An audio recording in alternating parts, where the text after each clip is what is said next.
All right, North Central connected. It's February.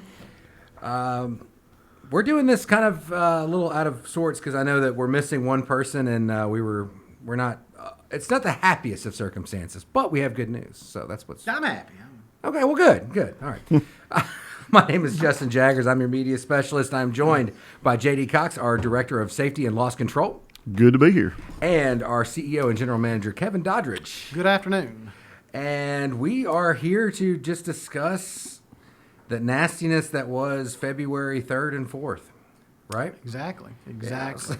And you know, the great thing is that was a week ago. Mm-hmm. Right at a week ago. And you know, it's almost 70 degrees out there today. Beautiful. My watch, if it'll load, my watch died. Okay, 75 is what I'm. Well, no, that's California. Okay, we're in the 70s. Yeah. So, yeah, I mean, just let you know how quickly things can change, and we do. You know, we had a weather event last week, and sometimes I think it's important just to go through the event with our membership. You know, we do it with the staff here, and the process that we go through to get power restored, even leading up to the event happening, and really to harp on one of the primary things when you have a weather event like this, and JD will get into a little bit more in detail, is when you emerge from something like this and all your employees have worked safely and no one's hurt. And that's important every day. But at the end of a weather event like this, it is just paramount when you can look back on it and say, no one got hurt. Because as fatigue sets in, you know, we all know that the risk of an injury goes up dramatically. But last week, I believe it started on around between 5 and 5:30 that Thursday morning. We had some freezing rain that came in. We had gone through some preparations, realizing this was a possibility. Came through as far as timing and trying to get restoration going at an ideal time, and that we started getting information on outages as employees were showing to work, as opposed to having to wake them in the middle of the night. I know y'all probably don't want to hear all the details that I would love to discuss, but to give you a high-level view, we started losing power in the northwest part of our system, what I often refer to as North Pleasant Hill, that Malone Road back to Pleasant Hill, back in that area. They received a little bit more precipitation than the other area. We started losing power. We started restoring power. At one point, we lost a circuit going out of Bahia, headed south, and at that point, we had over 6,000 people out. We were able to get down there and restore that circuit immediately. Just had one case on there to restore it, and we hovered around 3,000 for a while. The decision was made fairly early, and this was a good decision, and staff came up with the recommendation and pushed it to me to go ahead and really double down on the resources. So, as I like to tell people, at 6 in the morning, we had a certain number of people restoring outages, and we had everyone at North Central engaged. Roughly 12 hours later, we had doubled our workforce. Mm-hmm. And that this was the type of storm where you have to throw resources at things. We would have, for example, 2,000 accounts out. But to repair and restore those 2,000, we had over 200 cases of damage. So if you do the math, we had a lot of taps out there to where you had to work for a significant amount of time to get 10 people back on. Mm-hmm. So it can become fairly cumbersome. The way that we address this is we always say we want to restore power to the most people in the easiest manner. We take low-hanging fruit. And I like to almost compare it to the human body if it were in an accident and wheeled into the emergency room. If you've got multiple injuries and one of them is that you broke your hand, the hand is very important, don't get me wrong, but we need to make sure that your brain and spine are operable. Mm-hmm. And that's the way we work things here. A lot of people seem to think we do it based on address, names, homes.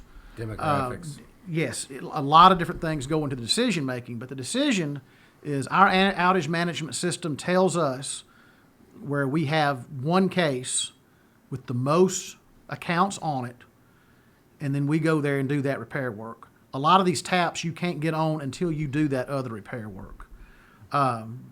We threw, like I said, a lot of resources at it, a lot of right-of-way contractors, construction contractors, people from other co-ops, very appreciative of Pontotoc Electric Power, Fort County Electric Power for sharing their people with us. And it's a slow go, but after about 40 hours of work, we got everybody back on. That's a lot to do, is to bring in that many people at one time. It's a lot of work to get them housed, to keep them fed, to keep them working safe when they're working 16 plus hours a day. And we're really proud of the effort. Now, you're always going to go back and look at things you might have done differently that could have produced a different outcome.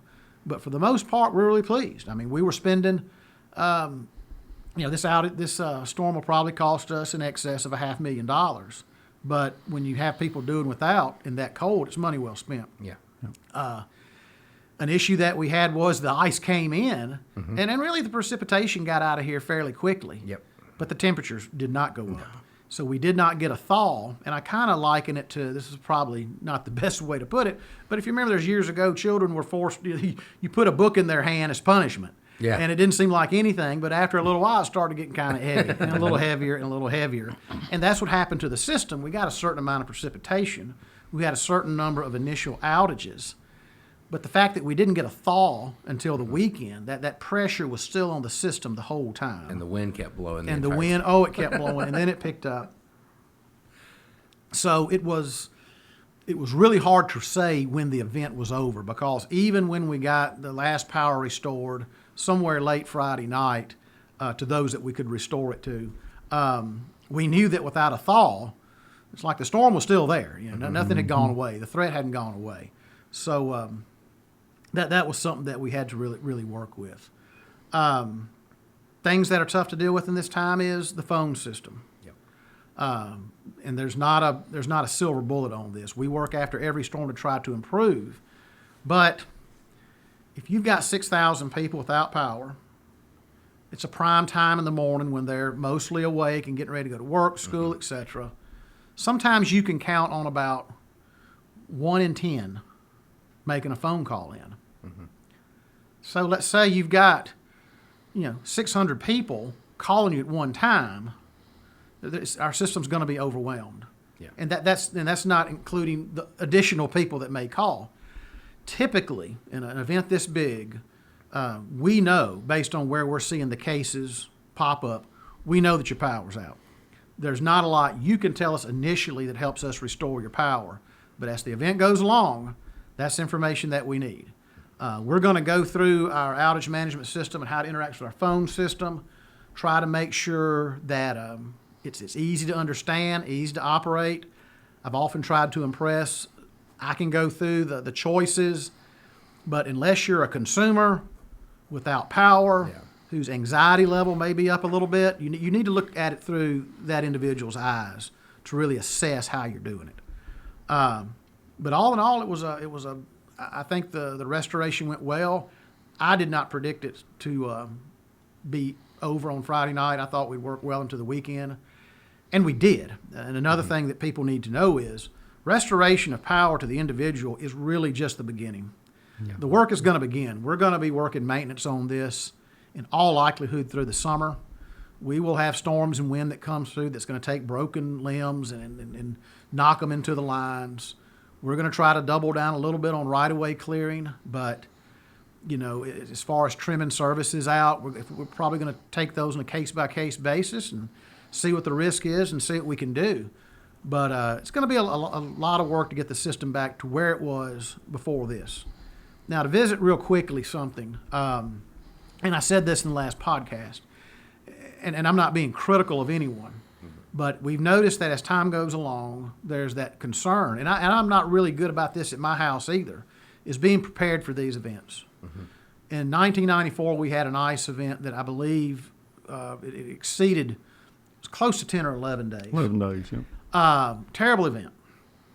Since then, Northcentral has had, I think, 2 ice events and 2 tornado-type events where the outages, one might have drifted into 4 days, most of them 2 or 3. I don't know if our community is prepared for a outage that's going to stretch into 9 or 10 days. I really feel for those in Memphis and Shelby County right now, where there are still tens of thousands of people out after 7 days. It's still going to be a couple more days. But sometimes the devastation of ice can do more harm to an electrical distribution system than really anything. But and we were actually somewhat fortunate in that part of the system got more precipitation than the rest. 94, it was like a freezing monsoon that lasted over 13 hours that just covered the entire southeast. If that had happened, then it's hard to go to Pontotoc and 4 counties and get help because they're helping themselves. Regionally, you've got a huge manpower issue. Unfortunately, we got ahead of the curve on that one. But still, and I'll go through this in greater detail later and probably try to see what North Central can do to our community to provide those resources, information, because we do. It happens so little that we don't prepare. But there is still the chance that without getting a thaw, with getting additional precipitation, which at one time was predicted, a 2-day, 40-hour type event can easily turn into a 5, 6, 7-day event. And if that's happened all throughout the region, then our community really doesn't have resources to go to for help because they're suffering the same fate. So please, everyone, take that for what it's worth. We don't want your power to be out. We want it to get on as quickly as possible. But in the event we're just not able to, yes, we want you to be in a position to where you can take care of your family.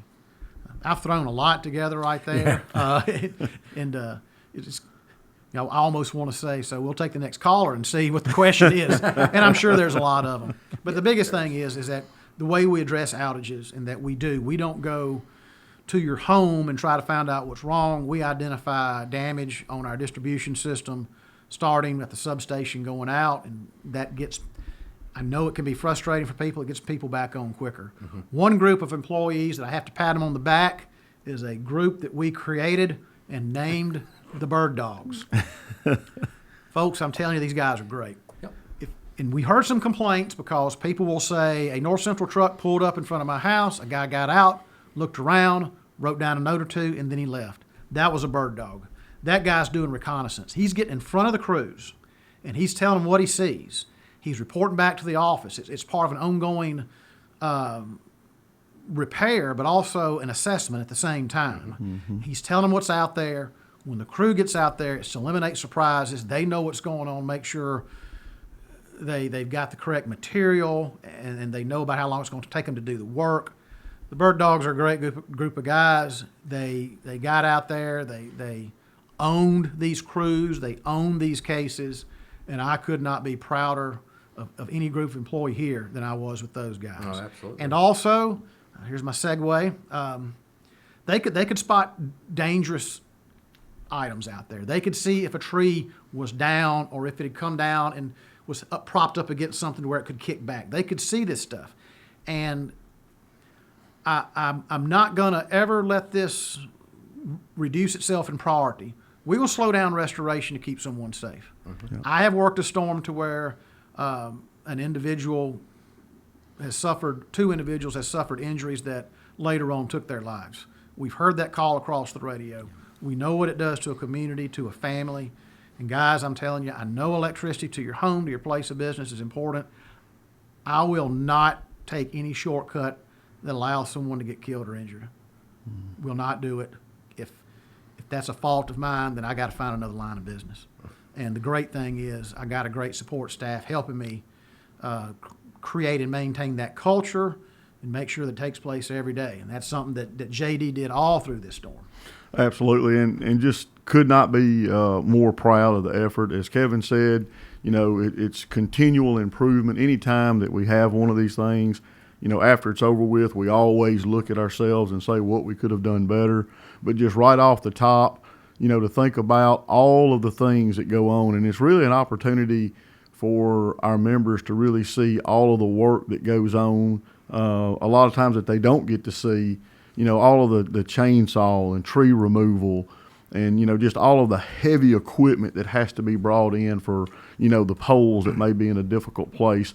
And to think about that we went through that event without a single injury, and not just to our employees, but I've not heard of a single major incident that happened with any of our members where they were injured as a result of something to do with the utility liners. So, as a person, who looks at and tries to come up with ways to promote safety and get people to work safe, when you come through an event like that, I'll be honest with you, it's like I held my breath, for 2 days, because you just know what's going on out there. But really, it makes you proud because you know that the guys have had the best training. They absolutely have the best equipment. And really, to sit back and watch them do what they do it well, do it safely, it's very rewarding. And when that happens, you know that you're on the right track. Kevin talked about when it came in here early Thursday morning. If you look at the timetable from early Thursday morning and the bird dogs got out there and started doing their assessment, within about 16 hours, through the cooperative help that we had and the contractors, we doubled our workforce. Mm-hmm. We doubled our workforce in just a matter of hours. If you look at everyone that we had within just a few hours in the restoration effort, we had over 140 people. Yeah. And all dedicated in some shape, form, or fashion to restoring the power. So just very proud of the fact that we went from 6,300 to 3,000. We got plenty of help in here.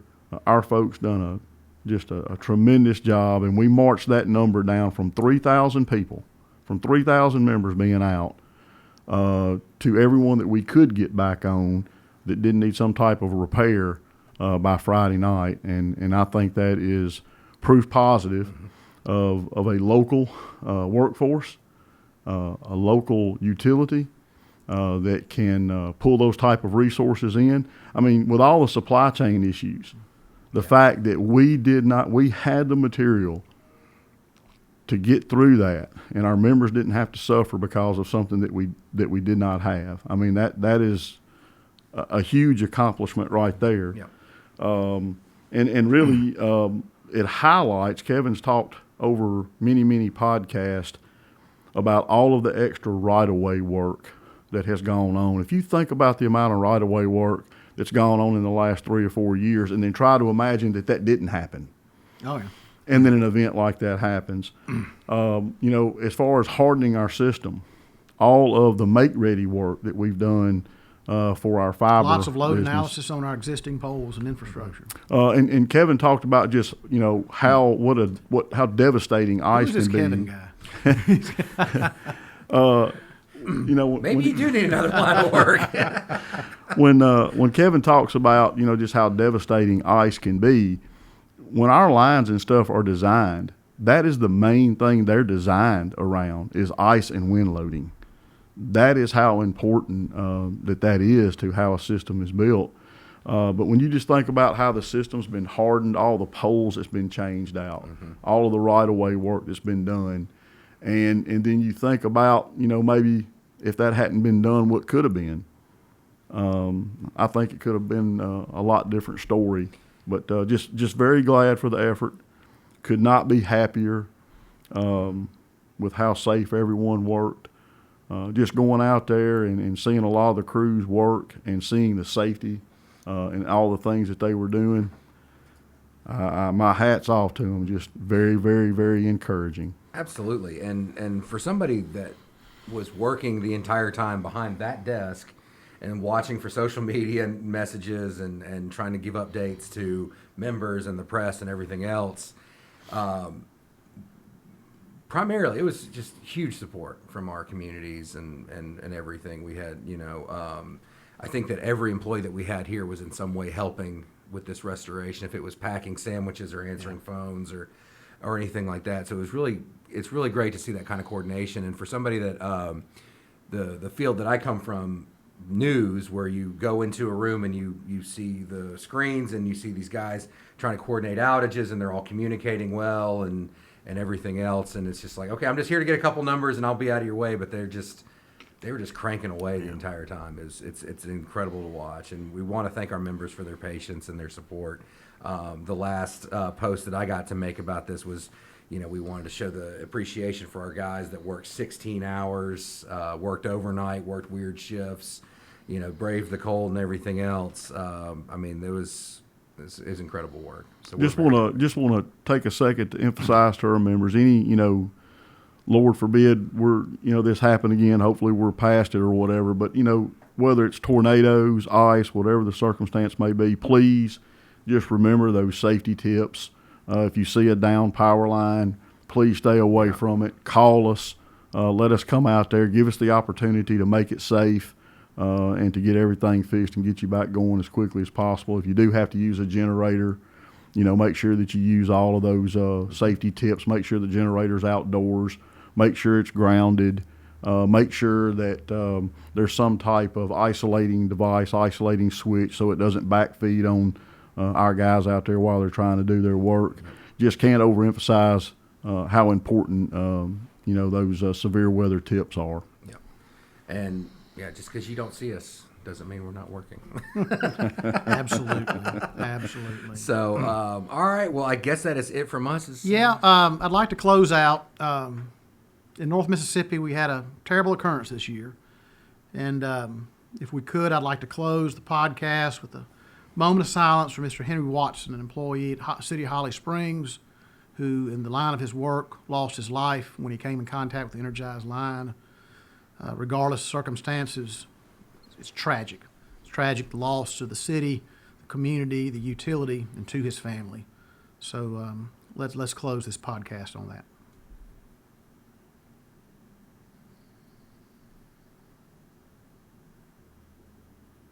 Y'all have a good day.